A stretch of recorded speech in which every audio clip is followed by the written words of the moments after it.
서울 지역은 오후 7시부터 비 소식이 있어서 저는 거리대를 이제 뚜껑을 덮개를 다시 덮을 겁니다. 비를 맞추면 안 되니까. 사실은 날씨가 이번 주는 지난주에 봤을 때는 이번 주에 비 소식이 없었는데 일기예보가 바뀌어서 또 비 소식이 좀 주 초에 또 있더라고요. 아 정말 앞으로 주구장창 비가 올 건데 왜 이렇게 비가 신나게 와주는지 모르겠네요. 자, 덮개 뚜껑 덮겠습니다. 달기름부탁의 채널에 오신 것을 환영합니다. 월요일 아침이고요. 지금 5월의 마지막 날이네요. 제가 여기 커버를 씌웠는데도 이제 그 커버하고 커버 그 사이에 그 사이로 비가 들어와서 비가 그래도 많이 맞았어요. 이렇게 되면은 여름에 여기에다가 이 다육이를 놓고 그 장마를 지낸다는 게 이게 의미가 없을 수도 있지 않나 이런 생각이 드네요. 커버가 야무지지 않나 봐요. 뭐 그 약간 그 이 가에서 물이 들어오는 거는 어느 정도 이해를 할 수 있지만 안쪽에 있는 다육이까지 이렇게 물이 막 들어와 있는 거는 왜 그러는 건지 이해를 못 하겠네요. 여기 보면 블루 서프라이즈가 이렇게 비가 많이 지금 튀었어요. 아니면은 비를 어저께 맞은 거를 이렇게 놔서 그런가? 이 지금 페리도트가 어저께 처음 나왔는데 오늘 아침에 보니까 물이 이렇게 많이 튀었네요. 이 사이가 이렇게 보면은 두 개가 연결되는 사이이기 때문에 들어올 수는 있는데, 그리고 여기도 보면은 이 블루 서프라이즈도 너무 많이 지금 튀었고, 이 여름 장마통에 저 커버로 이거를 지낼 수 있을까? 은근히 걱정이 되네요. 아니면 그냥 빨리 포기를 하고 커버를 제대로 되어 있는 하우스를 이 짝꿍하고 맞춰갖고 사야 되나? 아이 참 많이 들어와 있어요. 왜냐면 한 번도 비가 온 다음에 뚜껑을 바로 열어갖고 본 적이 없었거든요. 근데 보니까 많이 들어와 있네요. 여기 생장점에 물 고인 것 좀 보세요. 오늘은 더 이상 비 소식은 없고요. 날만 하루 종일 흐리다고 합니다. 그래서 이렇게 지금 뚜껑을 열어뒀답니다. 안쪽에 있어서 많이 쪼글쪼글 해가지고 튀는 빗물을 받아 먹으라고 창틀에다가 올려놨더니 이틀 상간으로 내리는 그 비를 맞고 얘가 진짜 뺑뺑해졌습니다. 빵빵해져서 보면은 길쭉한 루비 잎도 있고요. 짧고 땡땡한 루비 잎도 있고 색깔이 보라색도 있고 초록색도 있는데 루비는 햇볕이 부족하면 웃자라는 게 이렇게 길쭉하게 자라요. 콩란하고 조금 다르게 녹용하고 다르게.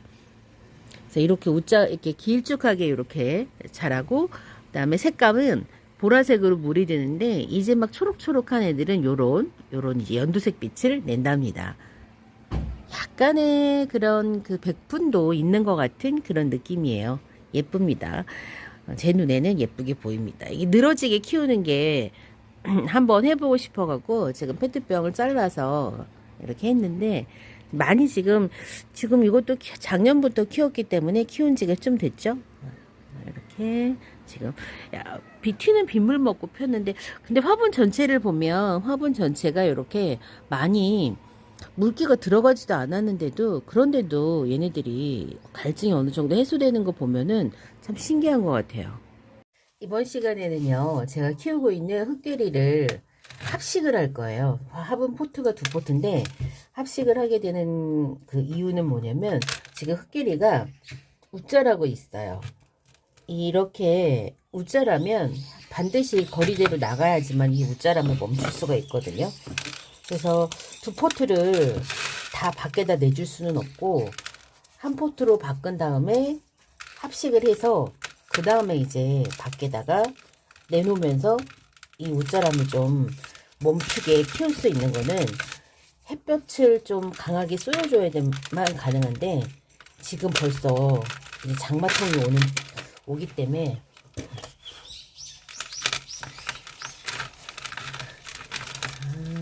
뿌리는 아주 잘 내렸어요. 뿌리는 아주 잘 내려서 지금 아주 많이 성장을 하고 있는 그런 때예요. 이제 이 시기는 다들 분갈이를 거의 이제 집에서 키우는 다육이 분갈이는 어느 정도 좀 멈춰야 되는 그런 시기이긴 한데요. 저는 잠깐 이제 장마가 오기 전에 날이 좋을 때 얘네들을 좀 햇볕에다가 훈련을 좀 시켜갖고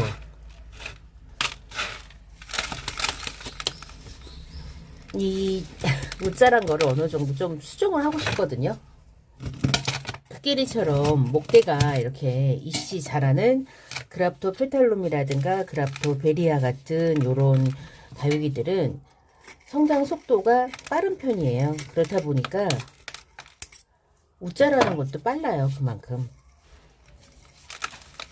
요거는 흑계리하고 흑계리 금을 제가 같이 했는데 왜 덜 웃자랐냐면 얘가 조금 더 들어온 지 일찍 돼서 묵둥이라고 그래도 덜 웃자랐어요. 이렇게 다육이가 어릴수록 빨리 웃자라요. 어머나. 네, 성장세는 정말 좋죠. 흑계리. 이름이 왜 흑계리인지 모르겠다. 이렇게 예쁜 다육이한테 그러시는 우리 유튜버님이 계셨었는데 얘는 목대가 막 길어지진 않았는데 저 어린애들은 막 목대가 막 길어져서 뿌리가 화분 안에 지금 가득 차 있어요. 흑계리도 오래 묵으면 잎이 짧둥해지면서 아주 예쁘더라고요. 근데 저는 흑계리한테 많은 햇볕 거리대 자리를 많이 못 내줘서 그런지 저는 짧둥하게 그렇게 예쁘게 지금 큰 흑계리는 사실은 없어요. 요거를 어디에다 키울 거냐면 제가 되게 고민 많이 했어요. 도대체 얘네들 화분을 어디에다 해야 되지? 이 큰 깡통 화분에다가 여기에다가 합식을 할 거예요.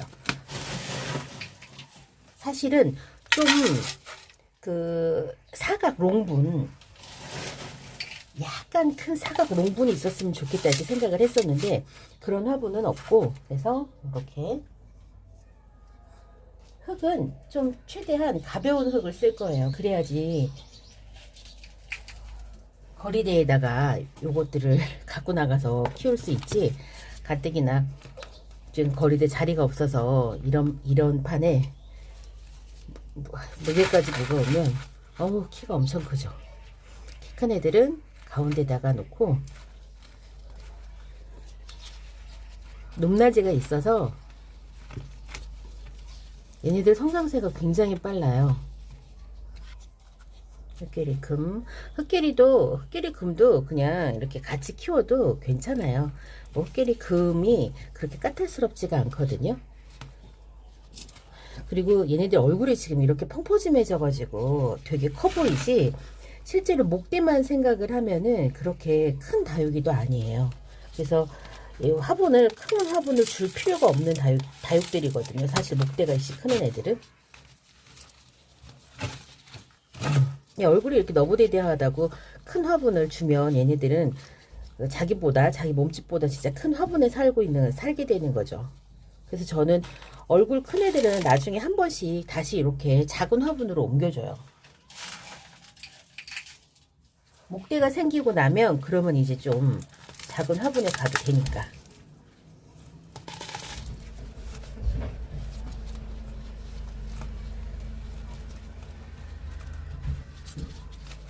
이 손잡이가 들을 때는 좋은데 다육이들 나중에 간섭이 생겨갖고 약간 불편하더라고요. 그래도 손잡이가 있으면 들기가 편해요.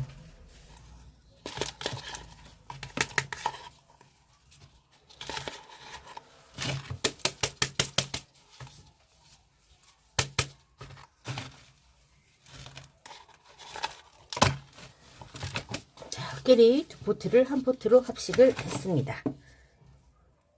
이제 거리대에 나들이도 좀 나가고 하면서 예쁘게 좀 키워 보겠습니다. 정리할게요. 시간에는요, 두 포트 흑계리를 한 포트로 바꿨는데요. 그 이유는 흑계리가 자꾸 웃자라서 이제 거리대 나들이를 좀 해야지만 이 웃자람을 수정할 수가 있을 것 같아서 제가 두 포트를 한 포트로 바꾸면서 약간 좀 가볍게 만든다고 만들었는데, 그래도 화분이 크면 아무리 흙이 가벼워도 화분 자체에 무게가 있어요. 무거워요. 돼지고기 한 근은 될 것 같아요. 그래도 무겁습니다. 흑계리는 그랍토베리아 프레드 IB라고 하는 이름을 가지고 있습니다. 원산지는 멕시코고요. 돌나물과 석연화 속에 속하는 다육식물입니다. 용월과 기비플로라의 굿배종이라고 하는데 기비플로라가 프릴 종류의 그런 아주 조상이라고 하더라고요. 기비플로라가 보면은 수연이하고도 많이 닮았고 어쨌건 그 프릴을 가진 너브에 대한 그런 다육이더라고요. 봄과 여름 사이 길고 굵은 꽃대가 올라온다. 아직 전 꽃을 본 적은 없는데 굵은 꽃대가 올라올 것 같은 그런 분위기예요. 굵은 꽃대가 올라와서 노란색 꽃이 핀다고 합니다. 생육 저고는 16에서 30도가 생육 저고이고요. 그다음에 월동 온도는 5도에서 7도라고 하는데 사실 월동 온도는 5도에서 7도보다도 더 낮아요. 이 흙길이도 더 낮은 온도까지도 충분히 버티고요. 얼었다가도 다시 녹아서 괜찮게 강한 다육 중에 하나가 요 흙길입니다. 번식은 삽목이나 잎꽂이 가능하고요. 속도가 좀 빠른 편이니까 여러분들 요거 감안하셔가지고 분갈이를 이렇게 하시면 돼요. 분갈이 용토를 조금 빡빡하게 마사를 조금 더 많이 넣는다면 웃자람을 조금은 방지는 할 수 있을 것 같고요. 햇빛은 아주 많이 보여줘야 저처럼 이렇게 웃자람이 없이 키울 수 있어요. 흙개리가 물이 드는 건 지금 이렇게 물들지 않은 모습하고 물이 들면 이런 모습으로 물이 들어요. 핑크빛, 인디안 핑크빛으로 물이 들고요. 흙개리도 묵으면 잎이 짧고 통통해진다고 합니다. 저는 아직까지 흙개리를 요만큼 키우고 있거든요. 여기 전부거든요.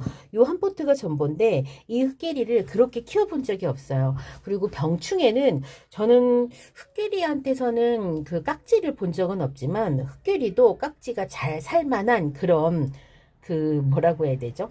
느낌이에요. 보통 요런 그 용월이라든가 흑계리라든가 대비라든가 라일락 뭐 요런 데 많이 살거든요. 그래서 깍지는 병충해 방제는 당연히 그냥 해주시면 돼요. 그리고 무름병은 많이 키워보질 않아서 지금 여기 있는 게 전부기 때문에 무름병은 아직까지 경험해보지 않았어요. 저는 용월에서도 무름병을 경험해보지 않았거든요. 석연화도 많이 키우진 않지만 석연화에서도 무름병을 겪어보지는 못했어요. 그래서 왠지 요 끼리도 무름병에 왠지 강할 것 같은 그런 생각은 들지만 어찌됐든 보통 우리가 많이 이제 겪는 게 이제 무름병이기 때문에 예방은 미리 해주시면 좋겠죠?